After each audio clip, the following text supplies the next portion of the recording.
హరే కృష్ణ.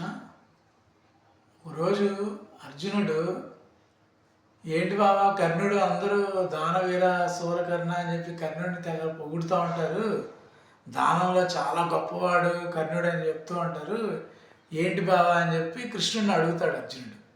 అప్పుడు ఈ విషయం గురించి కర్ణుడి దానత్వం గురించి తెలియజేయాలని చెప్పి కృష్ణుడు ఏం చేస్తాడంటే రెండు పెద్ద బంగారు కొండల్ని సృష్టించి చూడు కర్ణుడికి నీకు తేడా ఏంటో చూపిస్తానని చెప్పి ఒక ప్రదేశంలో అర్జునుడికి ఒక బంగారు కొండ ఇచ్చి ఇది నువ్వు దానం చేయని చెప్తాడు.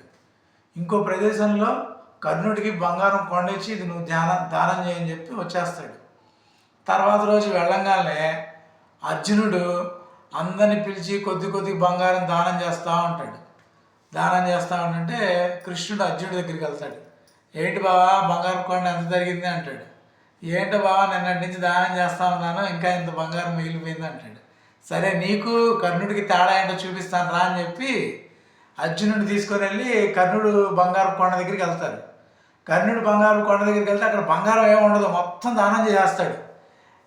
ఆ కృష్ణుడికి డౌట్ వచ్చి అర్జునుడి తీసుకొని కర్ణుడి దగ్గరికి వెళ్ళి, బావా నువ్వు ఈ బంగారు కొండ ఎలా దానం చేసావు బావా అంటే, ఏం లేదు ఈ ఊరి పంచాయతీ ప్రెసిడెంట్ని పిలిచాను, నువ్వేం చేస్తావో తెలియదు, ఈ బంగారం కొండ దానం చేస్తాను, రేపొద్దున కల్లా బంగారం కొండ మొత్తం ఇక్కడి నుంచి మొత్తం ఖాళీ అయిపోవాలి, మొత్తం అందరికి దానం చేశాయని చెప్పి ప్రెసిడెంట్కి చెప్పాను, వాడే మనుషులందరినీ పిలుచుకొచ్చి బంగారం అంతా తీసుకొని వెళ్ళిపోయి అందరికి ఇచ్చేసాడు అని చెప్తాడు.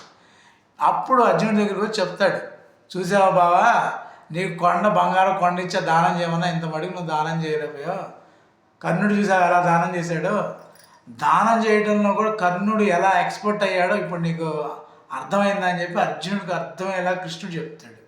సో దానంలో కర్ణుడు గొప్పవాడు అనమాట. హరే కృష్ణ.